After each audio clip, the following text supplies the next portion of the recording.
You are a slut, Kanyinsola, a disgraceful, worthless child. The humid Lagos air felt like a heavy blanket inside the Adeyemi living room, but it wasn't the heat making Kanyin tremble. It was the silence, the kind of silence that happens just before a storm breaks. Her mother, a woman who wore her social status like armor, paced across the Italian marble floors. The rhythmic click-clack of her heels was the only sound until the screaming started. You are a slut, Kanyinsola, a disgraceful, worthless child. The words hit harder than any physical blow. Before Kanyin could breathe, a white plastic stick, the evidence of her sin, was flung at her. It struck her shoulder and fell onto the gold-trimmed rug. Kanyin collapsed onto her knees, her fingers digging into the expensive leather of the sofa. "Mommy, please," she wailed, her voice thick with salt and terror.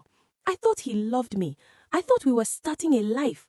Her mother didn't offer a hand. Instead, she leaned down, her eyes narrowing into slits, her voice dropping to a cold, venomous hiss. "You didn't think. You are too busy being a dog for a boy who doesn't even know your father's name. You have brought shame to this house. I want you gone." "Daddy, please, help me to beg Mommy." "Leave now, Kanyinsola. You have brought shame to us," her father said. As Kanyin sat in the dirt outside her gates, her mind drifted back 3 years, to a time when her skin glowed with the innocence of a fresher. She remembered the first day at the Unilag hostel, the smell of cheap noodles and expensive weave-ons. That was the day she met Zainab. Zainab was everything Kanyin wasn't: bold, loud, and adorned in the latest Lagos fashion. Zainab had grabbed her hand that day, flashing a smile that seemed like sunshine. "Rumi, don't worry. I'll show you how we live in this city. Let's make a pact. BFFs for life. We'll study together, but we'll play harder. Deal?" Kanyin had giggled, feeling lucky to have a protector. Deal, BFFs. But the play Zainab promised had a price. One Friday night, they stood outside Club Cubana. The neon lights turned the sidewalk into a purple haze, and the bass from the Afrobeat music vibrated in Kanyin's chest. She felt like an imposter in her tight, borrowed dress.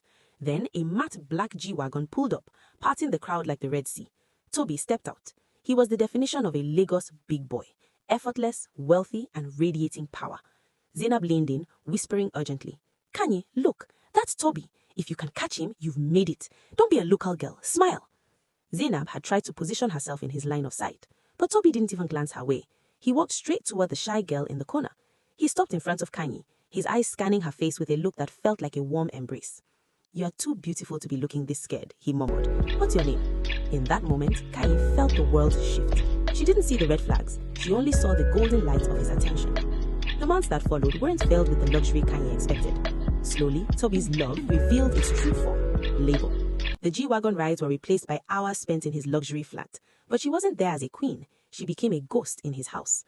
The montage of her life was a blur of scrubbing toilets until her knuckles bled, sweating over steaming pots of jollof rice to please his friends, and folding mountains of designer laundry while he lay on the couch, his eyes glued to his phone, never acknowledging her presence unless he was hungry or horny. Even her room offered no peace.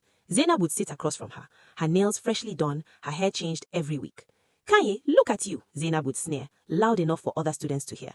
"Are you his girlfriend or his housemaid? Why are you washing a grown man's boxers? Leave that guy, he's using you."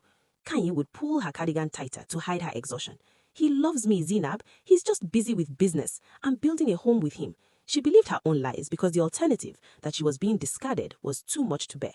Then came the morning in the cramped hostel bathroom, the smell of bleach and old water. The 2 red lines on the stick felt like a death sentence written in ink. Kanyin looked at her reflection in the cracked mirror. Her face was gaunt, her eyes hollow. She wasn't a student anymore. She was a liability. She went to Toby's flat that afternoon, clutching her spare key, her heart hammering against her ribs. She wanted to tell him they were going to be a family. She wanted him to finally see her. But as she opened the front door softly, she heard a sound that froze the blood in her veins. Laughter. It was coming from the master bedroom. Zainab's high-pitched, mocking laugh. "She actually thinks you will marry her," Zainab hapsed between giggles. "The girl is a professional cleaner. How can you even touch her after she's been scrubbing your floors?" Toby sat up, looking more annoyed than guilty. "Toby, I'm pregnant," she whispered, the words catching in her throat. He didn't offer a hug. He didn't even offer a chair. "Pregnant? For who? Go and find the father, Kanyi, and give me my key. You are fired, as my girlfriend and my cleaner." The humiliation wasn't over. Toby dragged her by the arm, his grip bruising her skin, and marched her out of the apartment complex. He shoved her through the gate, and her suitcase was flung after her, bursting open on the pavement. Her textbooks, the symbols of the life she had abandoned for him, spilled into the dirt. From the balcony above, Zainab stood with a drink in her hand, looking down like a victorious queen. "I told you he was a player," she shouted down. "Thanks for keeping the house clean for me, Rumi. I'll take it from here." Now, back in the present, the rain began. It wasn't a gentle mist. It was a Lagos deluge, cold and unforgiving. Kanyin stood outside the Magodo estate gate, her parents' house just a few yards away, but a million miles out of reach. The security guard, a man she had known since childhood, looked away, unable to meet his eyes. She stood there as the water soaked through her clothes, chilling her to the bone. But then something happened. The trembling stopped. The sobbing ceased. Kanyin looked at her hands, then up at the locked gate. The light in her eyes changed. The softness was gone, replaced by a cold, sharp, and terrifying clarity.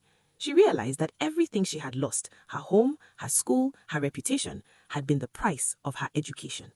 She looked at the gate one last time and whispered into the thunder, "They think they've ended my story. They just finished the introduction." Subscribe, like, and share if you like the story.